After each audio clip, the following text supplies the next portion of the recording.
मेरा सभी मित्रों से वादा है कि आज ही आप मेरे साथ ध्यान में प्रवेश करेंगे। मैंने आपसे कई बार सुना है कि ध्यान में प्रवेश नहीं किया जा सकता। आज इसी वीडियो में मैं आपको ध्यान में प्रवेश की पहली झलक दिखा रहा हूं। अगर आप अभी ध्यान में प्रवेश करना चाहते हैं, अगर आप ऐसा करना चाहते हैं, तो मैं आपको अभी ध्यान में ले जाने के लिए तैयार हूं। आज आपको बस इतना करना है कि जो कुछ भी मैं आज आपको बता रहा हूं, आपको अपना पूरा ध्यान सिर्फ इसी पर लगाना है। मेरे शब्दों के साथ साथ इसके पीछे एक नात है। आपको आवाज सुनाई देगी, आपको उसके प्रवाह के साथ खुद को जोड़ना है।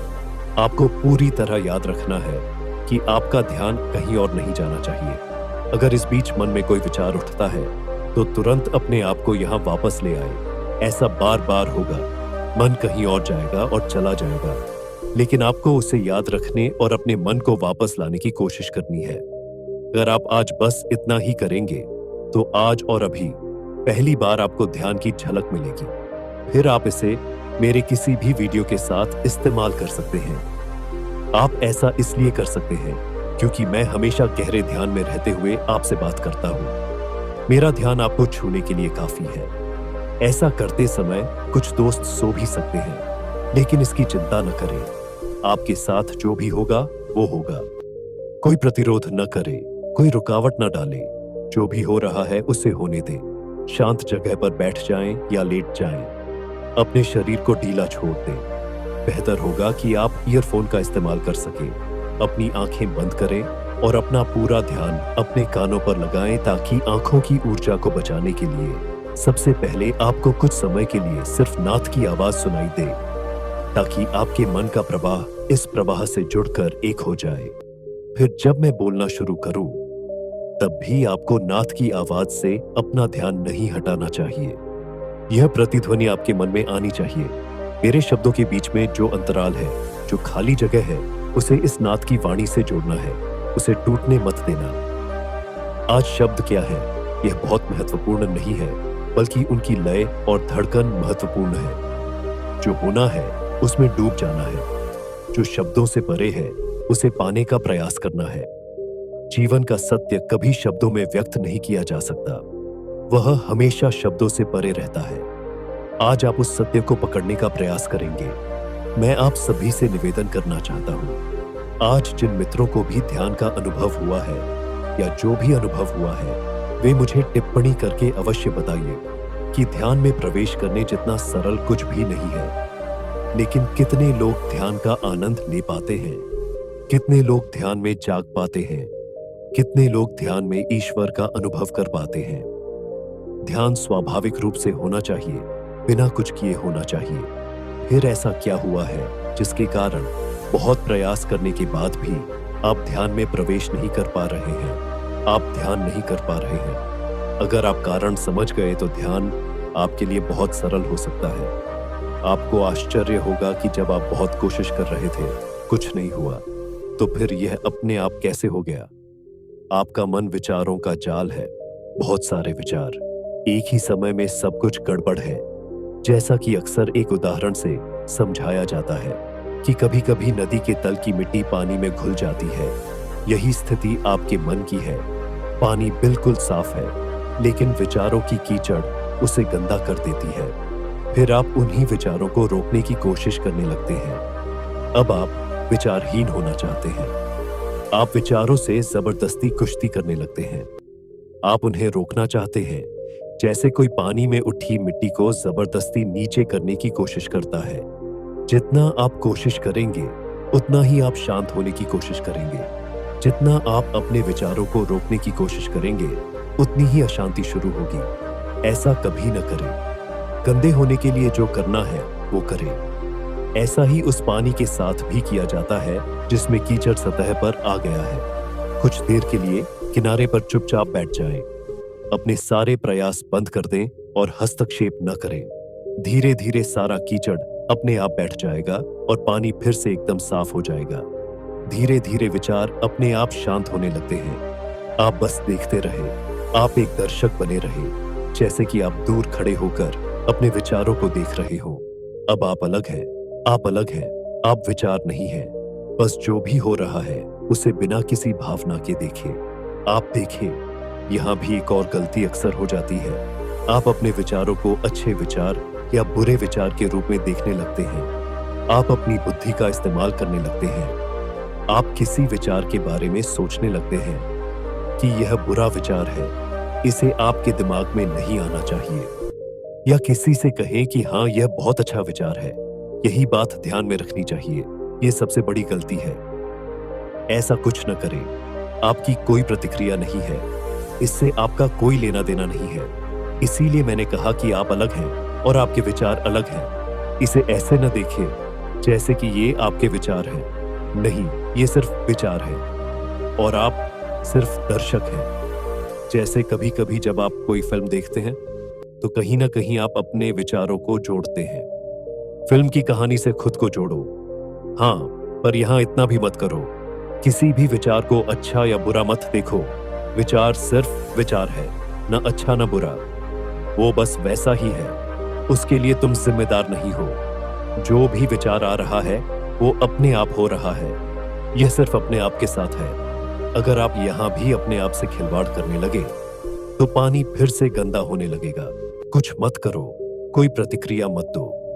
धीरे धीरे सारे विचार शांत हो जाएंगे और बस कुछ दिनों के प्रयास से एक दिन आप विचारहीन हो जाएंगे। जिस दिन आप विचारहीन होते हैं तब आपको खुद का पता नहीं रहता।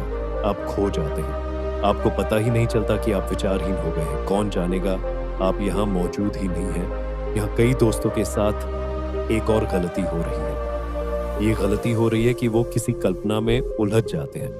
उन्हें लगने लगता है कि वो विचारहीन हो गए हैं। नहीं, ये बिल्कुल गलत है। विचारहीन होने के समय आप इसे बिल्कुल नहीं जान सकते।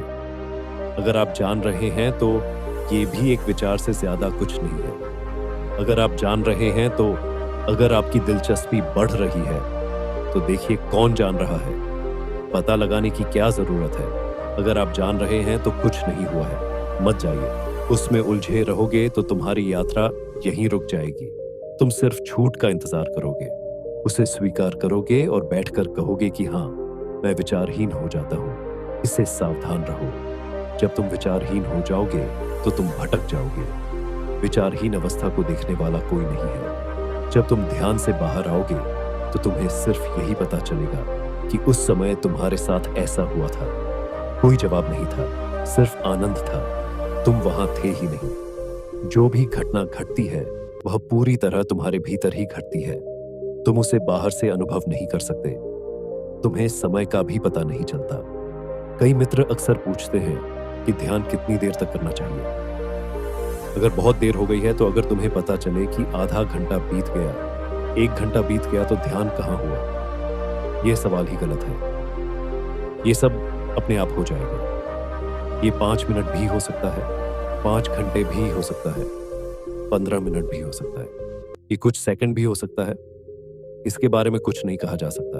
शुरुआत में ये बहुत कम समय के लिए होता है। सेकंड में फिर जैसे जैसे आप इसका अभ्यास करने लगते हैं ये समय बढ़ता जाता है। जब अर्ष मुनि ध्यान या समाधि में होते थे, जब वे संसार में प्रवेश करते थे, तब वे बहुत लंबी समाधि में चले जाते थे। जब वे उसमें खो जाते थे, उस दौरान उन्हें न तो भूख लगती थी और न ही प्यास।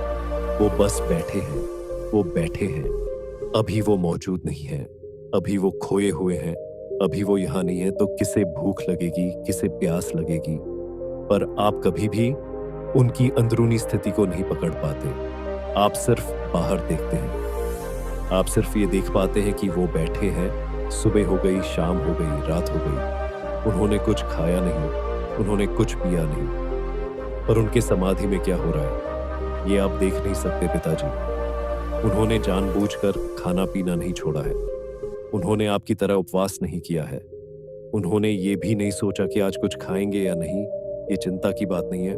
वो तो ध्यान में बैठे हैं। खाने के बारे में सोचने का क्या मतलब है? खाऊं या ना खाऊं बात ही बेकार है। पर एक बार समाधि में आ गया, एक बार ध्यान में आ गया, तो अब मुझे कौन याद रखेगा? मैंने खाना पीना नहीं छोड़ा है। मुझे इसे छोड़ने का ख्याल भी नहीं आता। मैं बस खुद को खो चुका हूं। जब मैं खो जाऊंगा तो कौन खाएगा, कौन पिएगा? वे मौजूद नहीं है, लेकिन आप उनके शरीर और उनके खाने पीने से इनकार को देख सकते हैं और फिर आप भी उनकी नकल करने की कोशिश करने लगते हैं। और आप जो करते हैं वह यह है कि आपने जो देखा है उसे देखने के बाद आप उपवास करना शुरू कर देते हैं। आप सोचते हैं कि अगर आप भी खाना पीना छोड़ देंगे तो शायद आपको ज्यादा ध्यान के अनुभव होंगे, लेकिन अक्सर आपके साथ उल्टा होता है। जिस दिन आप उपवास करते हैं आप पूरे दिन ध्यान में रहते हैं। आपका मन सिर्फ खाने के इर्द गिर्द घूमने लगता है।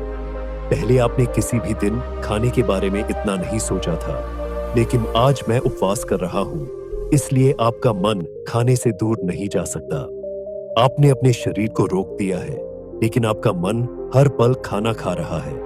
आप वहीं खड़े होकर सोचते हैं कि वह समय कब आएगा जब आप खाना खाएंगे। आपकी अवस्था और समाधि में प्रवेश करने वाले की अवस्था में दिन रात का अंतर है। सब कुछ बिल्कुल विपरीत है। अगर आप ध्यान में प्रवेश करते हैं तो आप खाना पीना छोड़ देंगे, लेकिन खाना पीना छोड़ने से आप ध्यान में प्रवेश करेंगे। यह सोचना मूर्खता है। ऐसा होना बिल्कुल असंभव है। ध्यान आपके मन की एक अवस्था है जिसमें शरीर बिल्कुल भी बीच में नहीं आता। हाँ, अगर आप ध्यान में प्रवेश करते हैं और मन का आकाश खाली हो जाता है तो आंखें शरीर से हट जाती हैं, शरीर पीछे छूट जाता है, लेकिन शरीर को छोड़कर मन में प्रवेश करना असंभव है। आज मैं जो कुछ भी कह रहा हूं वह मैं कह रहा हूं इस तरह से कि आप ध्यान के अनुभव से गुजर सके। आज मेरा पूरा ध्यान मेरे बोलने पर है, मेरे शब्दों की लय पर है, उसकी लय पर है जो मित्र आज मुझे सुन रहे हैं। मेरा मतलब है कि अगर उन्हें आज थोड़ा सा ध्यान का अनुभव हो जाए तो वो मेरे शब्दों को सुनना बिल्कुल बंद कर दें। उन्हें पता भी नहीं चलेगा कि उन्होंने क्या सुना है। अगर कोई सुन ले, अगर वो मेरे एक भी शब्द को सुन ले और वो आज के विषय की लय और ताल के साथ पूरी तरह से एक हो जाए, तो इसका मतलब है कि उसका पूरा ध्यान बंट गया। अगर बीच बीच में तुम शब्द सुनते रहो और खोते रहो तो तुम्हें ध्यान की छोटी छोटी झलकें मिल गई हैं। तुम्हें फिर से कोशिश करनी चाहिए, फिर से सुनना चाहिए, लेकिन तुम्हें शब्दों से बाहर निकल जाना चाहिए। तुम्हें शब्द सुनना बंद कर देना चाहिए। तुम्हें एक धारा में बह जाना चाहिए। अपने आप को प्रेम से छोड़ देना चाहिए। शब्दों में कुछ नहीं है। असली अमृत कहीं और है। यह मैं तुम्हें नहीं समझा सकता। तुम इसे खुद ही समझ जाओगे जितनी बार तुम्हें इसे सुनना पड़ेगा। तुम्हें उस अवस्था में पहुंचना होगा जब तुम्हें शब्द सुनाई देना बंद हो जाए और तुम्हारे भीतर एक आवाज गुजरने लगे जो कुछ अलग है। तुम समय के भी बाहर हो। ऐसा भी हो सकता है कि आपको पता ही न चले कि कितना समय बीत गया। फिर जब आप इससे बाहर आएंगे तो आपको ठीक से समझ में आएगा कि आप कुछ पलों के लिए किसी दूसरी दुनिया में प्रवेश कर गए थे। यही रहस्य है, यही वो बिंदु है जिसे समझने की जरूरत है। एक बार जब आप इसे समझ लेते हैं तो यह आपको कभी नहीं छोड़ता। फिर आप किसी भी काम को केंद्र बनाने में सक्षम हो जाते हैं। एक बार जब आपको रास्ता मिल जाता है तो यात्रा शुरू हो जाती है। एक बार आपने शुरुआत कर दी तो पीछे मुड़कर देखने की जरूरत नहीं है। इसीलिए मैं हमेशा कहता हूं कि ध्यान के कोई नियम नहीं होते। जो भी नियमों से पूरी तरह परे है वो ध्यान है। वो ध्यान है, सत्य है, ईश्वर है। ईश्वर विशाल है, ध्यान विशाल है। व्यक्ति कभी भी नियमों से नहीं बन सकता। जैसे ही नियमों में बाधा आती है तो सब कुछ समाप्त हो जाता है। व्यक्ति कहीं से भी, जीवन की छोटी से छोटी चीज से भी ध्यान में प्रवेश कर सकता है। विधियों की बिल्कुल भी चिंता न करें। सोचे कि आपको विचारहीन होना है। किसी भी चीज के बारे में न सोचे। बस सोचे कि आपको अपना पूरा ध्यान इसी पर केंद्रित करना है। अपने आप को यहीं रखें। अपने मन को यहां से दूर न जाने दें। अगर ऐसा होता है तो वापस यहीं आ जाएं। आपकी शुरुआत आज से ही हो सकती है। जिन मित्रों के साथ आज यह घटना घटित होती है उन्हें पहले इसे बार बार आजमाकर पक्का कर लेना चाहिए और इसकी कीमिया, इसकी रसायन शास्त्र को ठीक से जान लेना चाहिए। बस इतना समझ लें, फिर आपको किसी से कुछ पूछने की जरूरत नहीं है। आपको रास्ता मिल गया है। आप जल्दी ही अपनी मंजिल पर पहुंच जाएंगे। तो दोस्तों, आपको वीडियो कैसा लगा मुझे कमेंट करके जरूर बताएं। और अगर आपने चैनल को सब्सक्राइब नहीं किया तो चैनल को जरूर सब्सक्राइब करें। धन्यवाद। नमो बुद्धाय।